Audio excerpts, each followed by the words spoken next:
What would you do if you bought a home with a mortgage that was almost triple your previous mortgage, and then you ended up needing to reduce your income to care for a sick family member?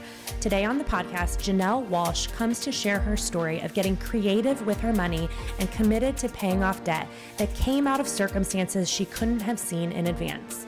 Jenelle is a licensed therapist, mom of two, and the money manager for her family. Let's hear her story. Today on the podcast, we have Jenelle, and she is coming on to share about some big financial things that happened in the last couple years for her family and how they handled adjusting what they thought the plan would be versus what real life actually looked like. So Jenelle, first, thanks for coming on and being willing to share. Thank you for having me. So can you tell us, in the last, you said about 4 years, what are some of those big things that have just come maybe out of the blue that totally defined what your finances looked like in the recent past? Sure. Yeah. So I would say we had my first son, my husband and I, in 2017. We were in a small 2-bedroom condo at that time, very low mortgage. We loved it. We were excited for it. But once our son got a little bit older, we were kind of just probably not thinking like financial wise, just kind of wanted more space, felt like, why not? And we just one night just decided to like close our eyes and make the leap to a bigger house. And that's when sort of reality set in for me of like, where's our money going and what are we doing? And just, I started panicking. I think before then I was just like, my husband really covered the mortgage and I was just kind of like living my life, like doing, um, having my full-time job and just using my money for like side expenses and small little things. And so once I realized that my salary was really needed to be contributed to the mortgage, I started to panic, and really started going into the like really trying to really hone in on our debt and really trying to snowball that. And we started really focusing on financing and trying to get debt free. And that was around 2019. Okay, so at the time, is this when you said that your mortgage times 3 compared to the Yes. So condo? we had lots of debt. We had debt moving into a mortgage that had times three, almost 3 times our current mortgage. And so at that point is when I knew we could, according to the mortgage companies, like swing it. But I just did not feel comfortable like having all of this stuff going on with knowing that our mortgage was going to increase so much. So that's when we started really trying to budget in whichever way I could at the time, which was just trying to plug away at getting rid of some of our student loans, car payments, things like that. So that's when we did that for sure. So it was tight, but it was helpful at that same time because trying to decrease your debt at a time where you're increasing your expenses of a mortgage is like probably the perfect time to do that. Yeah. Um, Hindsight would have been better to not have that stress, but it was definitely a motivating factor. Yeah. So when you realized that you had to contribute from your salary to that mortgage, what kind of changes did you have to make to the way that you had been managing your money in order to make room for that? Like, was it a big shift in order to like give certain things up in order to do that? Or was it just little things that kind of made room for contributing to that bigger mortgage payment? Yeah. Honestly, I had to really take a look in the mirror and realize that like it was probably I'm the spender and and I probably always will be. And I realized that it's my spending that was probably the problem.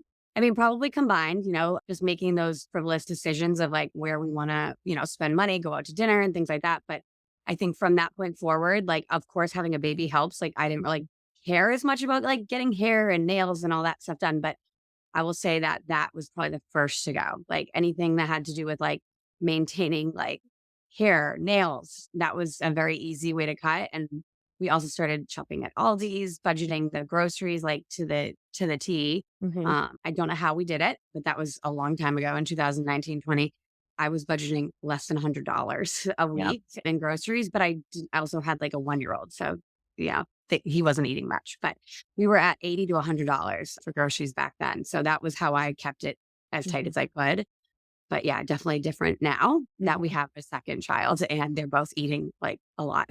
Yeah. Yeah, for sure. I think sometimes when people think about like buying a home or adding kids to their family, we kind of sometimes think we have to have our ducks in a row first But what I often observe in my own life and in other people's is once those things happen, then it changes the way we prioritize things. So it's like, Absolutely. don't be afraid of, having your first kid when some of your finances are a mess, because the fact that you become a parent then changes the way that you approach your money, usually for the better. A lot of like Yeah. exactly what you just said, where you're like, okay, I have this kid that I need to take care of. I don't need to, get my nails done all the time. Maybe I can do it once every other month or something, Mhm. but it becomes an easier pros and cons to weigh once you have somebody else that you're also Yeah. trying to take care of.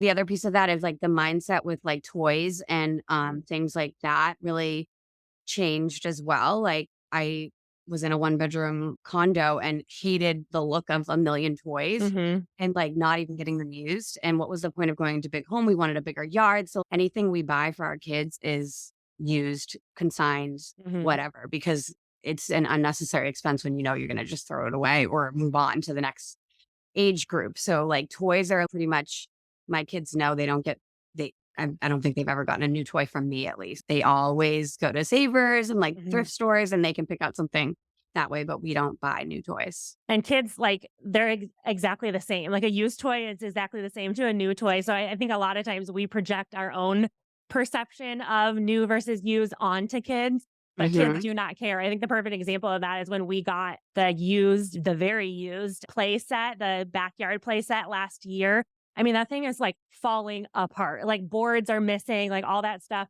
And we got it for free because the family who was giving it away was buying a Hmm. very nice one. And I mean, our boys were like, "Oh, we're gonna call it a castle. We're gonna put this up here," and they didn't care like what it looked like. They didn't even ask Hmm. like how much did it cost, or did we get it Hmm. for free? Did we get it from somebody else? So it is cool to have a kid perspective get added to the way that you approach your money, because you're like, "Oh, I could actually learn something from them, and maybe I could have a little bit of that approach with my own stuff too." Hmm. Totally. I think that's pretty much I feel like applies to any sort of thrifting experience. And I love following when you like are on the hunt for like the coffee maker, like all of that stuff is so like to a T what I do. Like I go used first because Yep. why go out and double your expense? That's how I can keep it low. Is like, okay, if it's gonna cost me $250 for the new Guardian bike for my Mhm. child, I'm gonna go look for it on Mhm. Marketplace for 100, Mhm. just $100. Like, and so that's really how I since then have kind of experienced every type of expense that has to do with my kids and Yeah. myself. Yeah. So a jump in mortgage and expenses actually made you a more creative money manager than maybe you were before, where before it was kind of just more convenience or ease, where it was just like, it's easy to go on online, buy the first one you see. But as we then experience a little bit of a squeeze in our money, it sounds like you became a lot more creative with coming up with ways to essentially get the same thing for a lower price. Totally. And I would even say now, like in 2023, Mhm. with not having the full-time job that I did have then, I've had to be creative how I make my money too. Mhm. And I've had to find that in very small little ways of doing things on the side hustles, which is like very hard as a mom with like a part-time career. But like it just makes you think a little bit harder about how you're Mhm. gonna like make that extra like that gap that you talk about, the gap Yeah. between expenses. Yeah. So you mentioned leaving your full-time job. You were working full-time when you bought your house, is that right? Mhm. Yeah. Okay. Yep. So what led you to leave the full-time job that you had before? Unfortunately, I felt I really didn't have a choice. In 20 right at the beginning of COVID, we moved into our house. We probably had a few months in this brand new beautiful house with 2 full-time incomes. It was great. We were ready to get pregnant. That was kind of the reason why we moved. Mhm. And then COVID hit, which is kind of like side piece of that. And then I got pregnant with my daughter, but all throughout that, we learned right at the beginning of my pregnancy that it was a complicated pregnancy. And we pretty much knew from the get go that she was going to be like NICU, Mhm. complicated medical issues. And so we just had to like trudge the journey Mhm. through that maternity or, pregnancy until maternity leave happened. And once that happened, I didn't have time left. I ran out of my time Mhm. and my company was God bless them, but they were like, "We don't have part-time for you." And I was like, "Well, then I guess I can't work because my daughter's in the NICU and she's back and forth to Boston where we are live for to see." Mhm. 3 times a week. So I was like, I can't work full time. So I had to quit. Yeah. And so it was really, really, I didn't think that would happen. I don't know why, but Yeah. I just thought I could do it all and it didn't happen. And I think it was for the better, but it was tough to figure out how we were going to now afford this home with Yes. half income, but it was good that we were debt free at that point. Okay. Yeah, So that's what I that was gonna ask. So where were you at in the other like, did you have any sort of an emergency fund saved up? You said you were debt free aside from the mortgage by that point? honestly, 2020 is a blur for a lot of people, but I will tell you my most amazing memory, which is an interesting one. My husband has been hard to get on board with this. Like he has been was I had more of the car payment. I had the Mhm. student loan debt. So I was sort of like trugging along on those. And it was like one day when I was pregnant, we were driving home and he finally pressed the button on like getting rid of like his car's payment. And he screamed out the window, like, we're debt free. And I'm like, Yeah. yes, that's right. Like we are because your car payment was the last thing. So I knew he would always come around to it, but we kind of kept it last and like we were chugging away at everything else. And then we actually ended up paying for a car cash for him. Wow. I don't know how we did it. Again, like Yeah. we must have had some savings because I knew I wanted to go into the birth of this child with like no car payment. So Mhm. we ended up buying a car cash outside while paying off debt. Don't so we must have had some savings, but Yeah. it's a blur. So paying especially paying big things off like car payments really offsets the hit of leaving your job because it's like if, so I would imagine if you would have had to leave that job and you still had all like the car payments and stuff, you would have had to immediately find something, Yeah. probably some I sort of don't know. job. I always look back and say, I don't know how we would have survived because we Mhm. had over $500 in car payment, which was just Mhm. like not that Mhm. crazy, but we wouldn't have had that money. That's a really important thing to point out because I think sometimes when people feel like their finances are super tight, the only thing that they think they have on the table is like, well, I have to get a part time job or I have to like raise my income in some way. But when we start to be a little more flexible about thinking about that gap Mhm. as it can go both ways, like you can increase your income, but you can also decrease those expenses that you're locked into, like a Yeah. car payment. And Mhm. eliminating $500 worth of car payments every month is the same thing as earning $500. And you don't have to work so many hours in order to Right. achieve that. Right. So a lot of times it's like, even though it feels hard on the front end to put that extra money into paying down those debts, once Yeah. are gone, then it's like, oh, now I feel like we got a $500 a month raise, but I don't Totally. have to go clock in for overtime or whatever it Right. might be. So I Right. love that at least offset a little bit of it for you.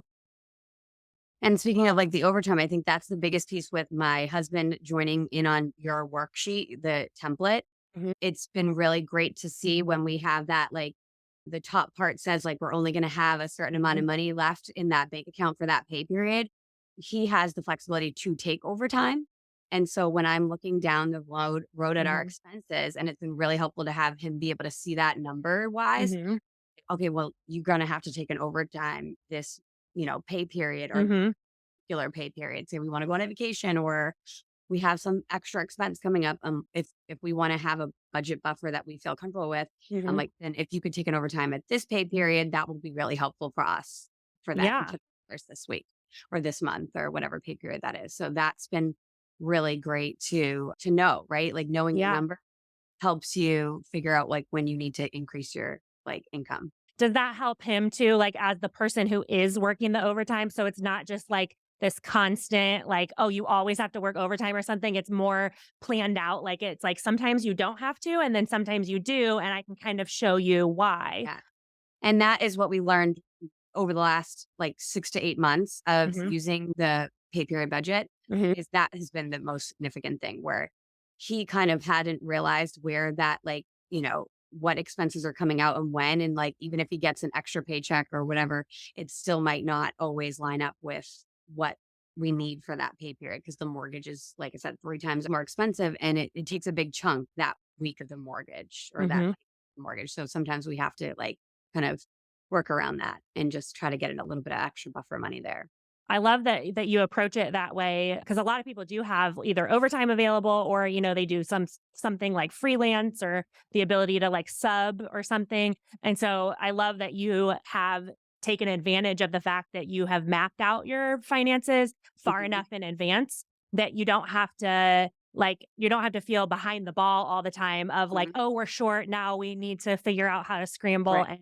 and earn that extra money after using your savings or something. You can actually look forward and identify when that's going to happen in the future and Yeah. then work one overtime shift or whatever he needs to do in advance. And so then the deficit or the small budget buffer that originally was on the budget never actually shows up in your bank account because you were able to be proactive about it, which Right. just it goes so far in decreasing stress and feeling like your money is happening to you instead of you getting to decide what you do with your money.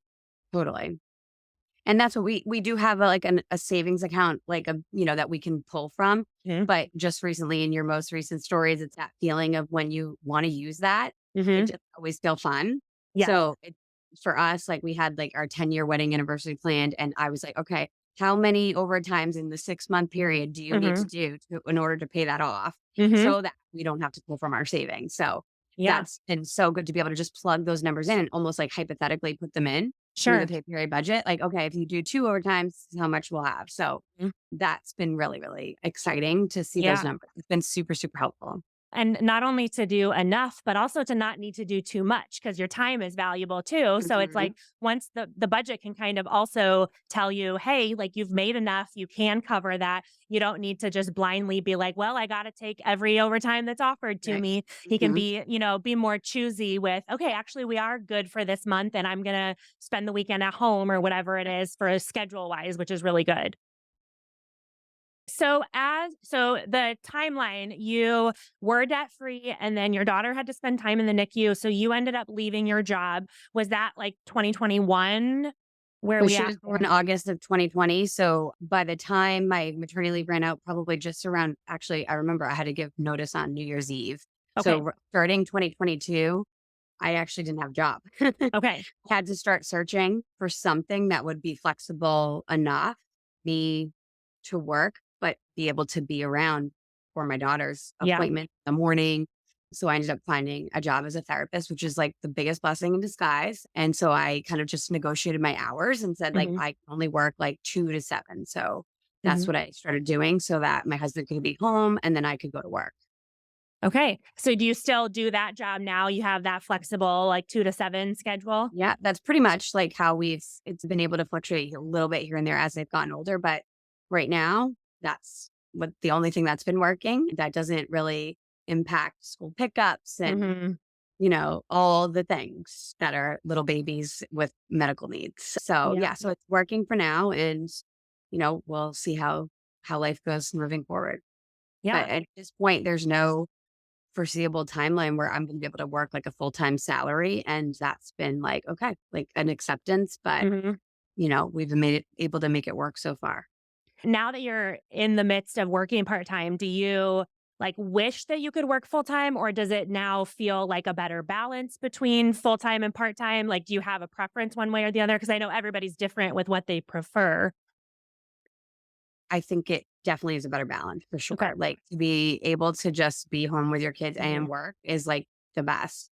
Yeah. I think it's just thinking about, like, how much money I could be producing and just Mhm. trying to do that as much as I can when I can and know that at some point in life, there will be a time where I can bring in more income. For sure. I had a friend right after I had like my first or my second, and I had done a very similar thing to what you described. I left my full time job right at the end, right when my first was born, because I was a first year teacher. So essentially, the daycare cost was like just barely more than I would have earned. So I ended up leaving full time and working part time. And I remember her, she was just a few years ahead of me and kids and stuff. And she said, the time when they are super little and home is like one of the most financially strapped times of your life, but it's also so temporary. So she was like, just kind of let it be tight.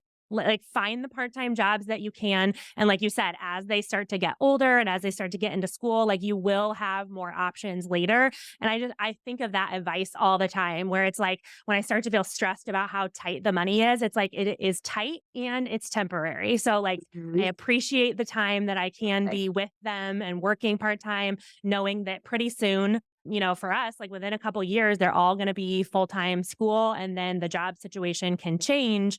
But we're just kind of trying to sometimes it's okay to coast, right? Like to just Right. kind of make ends meet, have a little bit of extra at the end of the day, and not make these giant strides that maybe people who are like a dual income with no kids household is like, we're doing all of these things all at the same time. And it's like, well, that's just comparing apples to oranges. It's just not the Right. same. That is the piece that I, again, struggle with the same thing. It's like, I am looking forward to the time where I can make more money, but because I know we can make more financial goals at that time, but that time will come. Yeah. And we can just keep looking forward to that and having like that vision of what those finances can look like.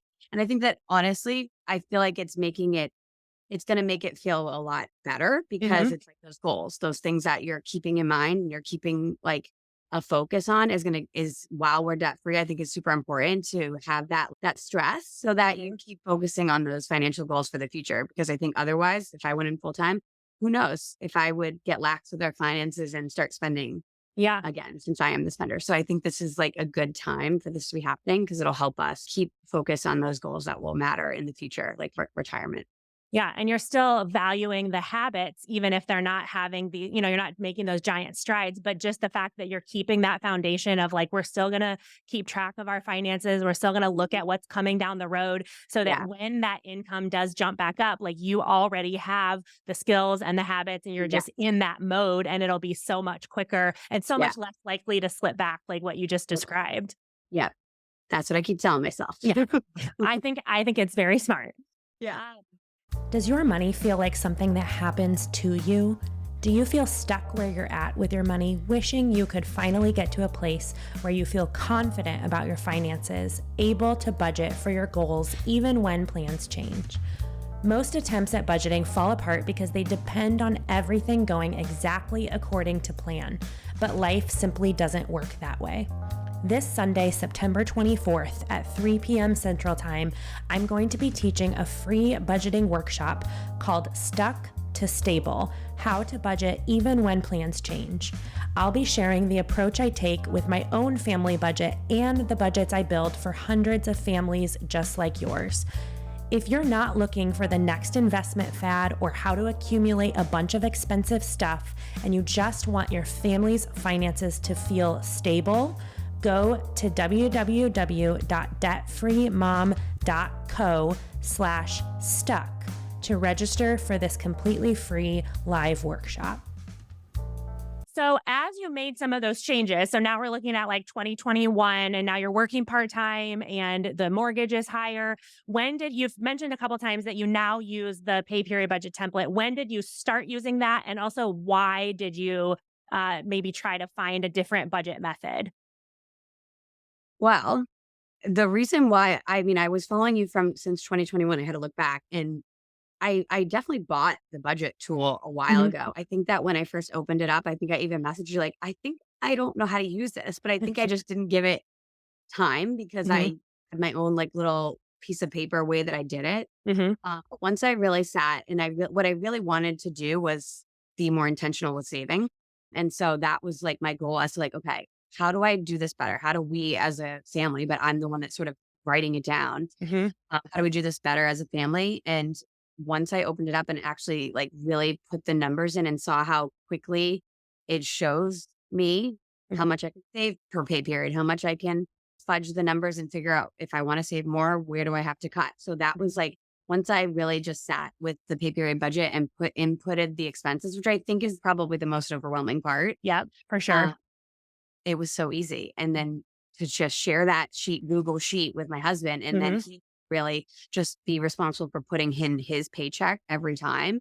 He'll go in every 2 weeks and he'll like change the number. I have it like what I think it's going to be. And then Mhm. he'll change it. And then it just feels so much lighter to know that there's both of us are looking at the finances, Mhm. the same spreadsheet. And it's not Mhm. this one that I have to create on my own on a piece of paper, that this is like the standard and this is how we do it. And this is how we add a car repair. And this is how we do that instead of just like adding it on a little like sheet of line item. So you said every other week. Is that the pay schedule that you follow is Yeah. a biweekly?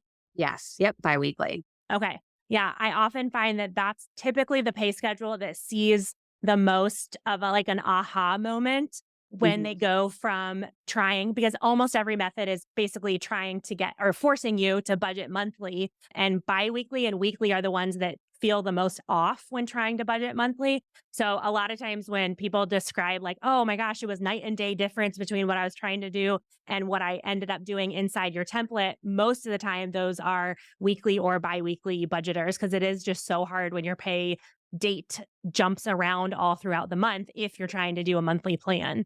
And I do have like other jobs that come in on different Mhm. timelines, but that's super helpful to then be able to put them in the right place Mhm. in the budget. Okay, so I'm only going to get like a once a month paycheck from this particular, like, Mhm. income stream. Like I can put it in the correct place instead of like holding it in my head. Yep. So that's been really, really helpful. Yeah. So now that you're on this side of it, where you've kind of at least adjusted to what between what you thought was going to happen in the last 4 years versus what did happen, as you look back, is there anything you would have done differently, either in the moment throughout the process or either like on the back end before 2019 in order to set yourself up for those things? I think that knowing your numbers, which is, I think, as I see on your stories and you talk about Hmm. all the time, is like knowing your numbers is so important. And you can say that you do, you can Hmm. say you know them in your head, but if until you're writing them down, you're really, what I've noticed is as a therapist and just for myself, anxiety will increase. If you're Hmm. doing it in your head and you're not like putting it down and really just trying to figure out how to analyze those numbers in a like more like manageable way, it's it's life changing, right? To really just acknowledge, and it's like you can't really deny what's on the spreadsheet, with on the piece of paper. You can actually do that in your head, like you Yeah. really. Yeah. You can pretend you didn't go out to dinner, and you can just like you think about it later, or you Hmm. can charge the card and then just think about it later when it comes. But when you have to actually put those numbers in a spreadsheet or on a piece of paper, like that is the difference. So, as a therapist, I'm interested because that's kind of a strategy that's not just limited to finances, right? Like getting it Right. out of your head and onto whether it's like Totally. journaling or actually Yeah. saying something out loud. So, would you be willing to share, like, what are some of the benefits just of that in general? You started mentioning it of getting something out of someone's head. Cause I think a lot of times one of the reasons finances are so stressful is because we feel ashamed of talking about it. So, Hmm. therefore, keep it in our head and that's where it balloons. So Right. in general, if someone's listening and they're like, "Ooh, that's me. That's totally what I do." What are some of the benefits of getting it out of your head even if the idea of writing it down feels scary? I think that what happens to anything we're anxious about, and I think we all know, is that Mhm. finances is probably one of the number one things that people are stressed about if you aren't making Mhm. plenty of money, which is really hard to do right now in this world. But so anything that you're anxious about in your head, it's going to keep spiraling into the negative thoughts, right? Mhm. And so there's a chance that, your finances might not be as negative as you Yep. think, or there's a solution that you haven't thought of, but Mhm. it's you're just making these loops of those negative thought cycles in your head. Like, I'm never going to get out of this. I'm never going to be able to get out of debt. I'm never going to be able to get an increased mortgage. And those are the negative sort of thought cycles that are going on in your mind. You're going to keep in that sort of state of mind. So I think as a therapist that I really try to help people see the alternative thought and also the facts. And so Mhm. your numbers are absolutely facts. Mhm. But I think like being able to see that positive, and I've watched you make those pay period custom budgets and like Mhm. just having the accuracy of like, this is what you can do. You don't have Mhm. to. You don't Yep. have to decrease your debt if you don't want to, Mhm. but you're going to have to increase your expenses, Yeah. your income. That's just like, that's going to help. I would say, like, if I were Yeah. someone's therapist who got that, I'm like, well, that's like something you can work with, Mhm. that's like information that you can work with. So Yeah. that's why I try to tell my clients who are coming in financially strapped because of student loans, I'm recommending this spreadsheet because Mhm. it's $9. It's not going to put them in debt for Mhm. some, you know, Instagram course of like change your life over. Like, here's Right. $9. Like, you're already paying a copay to see me. Here's just a Yep. little extra $9 budget that could, help you become like more realistic about what's going on in your head and in your finances. So Yeah, for sure. I highly recommend it. I feel like too, like a lot of the things that I learned myself going to therapy, I then also try to tell people as I'm building custom budgets, like one of the things I tell people all the time is to go from the super wide to the narrow when it comes to their problem. So a lot of times if you ask someone what's their financial problem, they'll just say, I spend too much, which is like really broad and it's really Hmm. hard to come up with a way to solve that problem. Right. It's like, okay, well, you spend too much. Let's put all your numbers into the pay period budget and see how much over do you go and when Right. does it actually happen. And Right. for someone to say, I spend too much, that's a hard problem to help them solve. But if I can help them go from that to I overspend by $150 a pay period, that's something we can work with because then we're Right. like, okay, that kind of moves us towards action because once you have Right. numbers, then you're like, okay, well, if I overspend by 150 a pay period, then my options are to either earn 150 more a pay period or decrease my expenses by 150 a pay period. So many people are just like, well, I'm not a numbers person, as if it's like Hmm. a permission to not look at the numbers. But I'm like, Right. if you're not a numbers person, that's even more of a reason to go ahead and write the numbers down Right. so that you don't have to keep the numbers in your head because it is so much more helpful to, like you said, I think it is very true that so often once people see the numbers, it's actually so much less of a problem than they think it is, Right. where people assume that, oh, if I look at the real numbers, it's going to be even worse. But our brains are so good at tricking us into it being so much worse Yeah. than it And actually. also less anxiety, right? The Mhm, worry is I put it down on paper and I'm going to be more anxious because I'm going to see the number and it's going to make me even more anxious. But mhm, it's actually the opposite's true. Like you're mhm. saying, you often, I don't like, I only know my own experience, but from what I know about what anxiety does to the brain, yes, you're going to be less anxious to see the real numbers than you are if you're just going to go with it in your head. And I actually think that your pay period budget and I think just also budgeting helps you understand your own values with money. And I think Mhm, that that's super helpful. Like if you can see that you're spending like a ton of money on this, that, or the other, if it's mhm, subscriptions or it's like you can really assess like, what do I value? What are mhm. that, okay, I don't really care about this particular like monthly subscription anymore. So like I can cancel that. Like it will really help you narrow down like what your values in money are if you know what you're spending your money on. I think the reason I made it to be able to look so far into the future is because I am a naturally anxious person. And so I know there's some people who the idea of the future is so exciting and like filled with possibility. I'm more like the future is so dark and scary and I don't want to look at the future. But I think that's why I personally like building out the finances into the future because instead of letting my mind balloon all the bad things that are going to happen to my money, I actually have a way to look at it in advance and decide, oh, it's actually going to be okay. So I have something to look at because, like you said, I think when we think about finances and financial anxiety, we feel like the actual money is what's giving us anxiety, but I think it's the unknown of the money that's giving us anxiety. And a budget it can't solve all the problems of our spending and our income, but it can take something from unknown to known. And it helps you figure out, okay, do I need to make more money? Mhm. I think the best, almost surprising part of your pay period budget that I like was like, wow, this is amazing is the annual summary at the end. Mm, And for me, because I put in my income, like I put it all through, like I know you can do like kind of sort of like as you go, but I really wanted to put the income that I anticipate like net sure. in each one. But seeing that number, those numbers at the end are like super helpful. So Mhm, to say like, okay, I want to save like 30% of mhm, my salary or my mhm, income. Like that is it. That's where we're aiming is like, how much of our income do we want to save? mhm. And like, it's easy to forget that when you just are saying like, I'm going to put $100 in my savings account today. Yeah. So like seeing that total percentage, which I would never have known how to do that in my entire life, just to kind of make those little percentages. And I think it even does it each sheet, right? It does Yes. you have saved, 20% of your income. That has been really exciting for us because it's almost like a beat the number game. Like how much more of Yeah. our income can we like save? A lot of times, like you said, all you know is that you transferred $100 into savings, but that budget can kind of give you the big picture. Like, how does that little transaction actually add to the larger picture of what you're trying to accomplish? Yeah.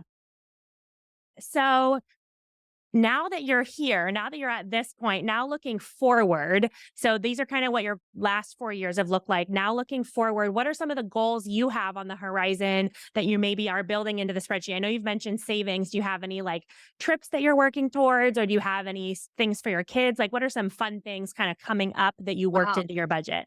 Relatable to you, Carly, a minivan. Oh, yeah.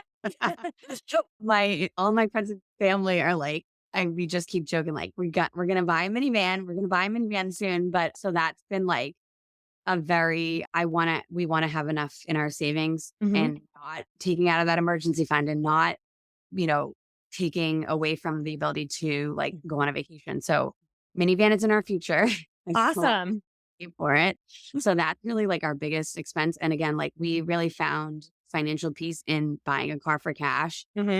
this time around, like more peace than I ever would have imagined. And so we don't want to go back. And so like that's like a huge factor and goal for us moving forward is and our kids are already like, when's the minivan coming? So Oh. we are trying our best to plug away at our savings to keep that going so we can make that happen. An important thing that you just said is it's not that you can't afford a car payment, it's that you don't want to, which I think a Right. lot of times, people are like, if you buy a car in cash, in order to avoid a car loan, it's because like you couldn't afford a car payment or something. And like I used to tell people that all the time, like when I was a full stay-at-home mom, like it's not that I couldn't get a car payment, it's just that what a car payment would mean for the rest of my finances was not something I was on board with. So I'm sure you would qualify for a car loan and be able to find the room in your budget for it, but you guys are choosing not to. Exactly right. We could do all that. And Mhm. we could also dip into our savings more than we want to. But it's like just kind of like having the patience and just like you say, care is Mhm. contentment. So Mhm. maintaining our cars the best we can right now so that we can like keep saving for the car that we really want. So that's kind of just like the thing that we are doing. We're just trying to keep our cars like as great, like as well running as we can so that we have enough time to buy the car we want without feeling like super stressed, like, oh gosh, it's breaking down today. We need to go Yeah. buy a new car or jump into a car payment. So, Mhm. just trying to save as fast as possible so that we don't get in that position because our cars are pretty old. Yeah. So we know we're going to get there. I'm in the exact same boat. Every Yeah. time I every time I drive that '08 Town and Country, I'm like, "Please just keep running until we figure out what we wanna do next."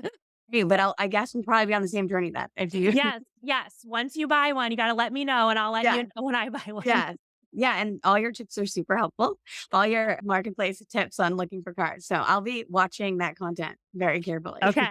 Yeah. I hope to do that sometime in the near future. Yeah, it's so No funny pressure. how it's so interesting how everything is so interconnected. I mean, like we've gone from I feel like a total fraud at this point when I talk on stories because I'm like, well, it's 48 hours ago I said I'm considering a car loan and now we're selling our house. And so like Well, this it's the all reality of, like, what your mind is doing, right? yeah. Like, it's normal. I feel like you're making me feel normal, and I'm, like, the therapist, like, "Yes, that is it. That's just, like, the normal process of how, like, life decisions get made. Yeah. You're just There's bringing us along nothing. for the ride." Yes, I would like if there was one thing people could take away from watching my stories and making a mess of myself is like that if they could take away that there's nothing wrong with changing your mind. I feel like that's kind of a theme of my stories lately. And I would Totally. love if that was a message that people kind of absorbed from that. Yeah, I feel like I've gotten that from you, at Good. least I can tell. Awesome. Well, thank you so much, Janelle. This was amazing. And I was just thinking, Thank like, as we were you. wrapping up, I'm like, the combination of what have you done personally, and then also the unique angle you have as a therapist to understand how the financial stress can impact the broader picture of your life is so valuable. And I'm super excited that you were willing to come talk more about that. Yeah, it's, getting on that vulnerability train, like, is intense, like, being a public like, having a public page and all that is very, Mhm. very, very new to me, like, Yeah. so I'm like, "Okay, let's see if I can get myself out there and feel comfortable doing this. It'll be good practice." Well, you did a great job. I think you Thank should you. do more. And honestly, I would love to have you on again in the future sometime and maybe talk more specifically about from the perspective of a therapist. Like, especially you mentioned that a lot of your clientele is younger and kind of just starting out. I would love to do an episode sometime talking about the things that I see from my perspective and what you see from your perspective about how someone like graduating college and getting their first job could set themselves up to be both mentally and financially Oh my stable gosh. and I healthy. would love that because I literally am like going like into sessions with people like, oh, like I'm so far behind from it that I totally forgot how intense it is right now with student loan Mhm. payments and deferments and all that coming up. I'm like, oh my gosh. Like, so I'm like harping, preaching, doing Yeah. all that but it's a fine line as like, a financial thing.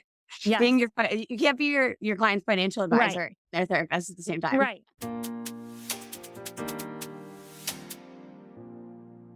I cannot wait to have Jenelle back on the podcast to talk in her professional capacity about the connection between mental health and financial health. When we talk through stories like hers about navigating through truly hard things, like a child needing complex medical care, unfortunately, it's almost impossible to separate these life challenges from financial stress. As Jenelle shared her story, she reminds us all to get all of these numbers and worries out of our heads and into the real world, onto paper or into a spreadsheet, and start to address what is true. Her own story reminds us to be flexible and creative with how we approach financial stresses. She was humble enough to say, "My own spending might be the problem, but I'm ready to fix it." She put a priority on the long-term stability of her family's finances over some of her short-term desires. I hope we can all take from Jenelle a commitment to see our financial challenges for what they really are and have the creativity to adapt to what life throws at us and at our budgets. Thanks for listening to the Debt Free Mom podcast. If you want to join me as a guest on the show, go to dfmpodcast.com. The Debt Free Mom podcast is hosted by me, Carly Hill, and is produced, edited, and mixed by Kyle Hill. Music for this episode was written by Kyle Hill. Hit subscribe wherever you're listening to join in with every new episode as we grow our confidence and contentment in our personal finances.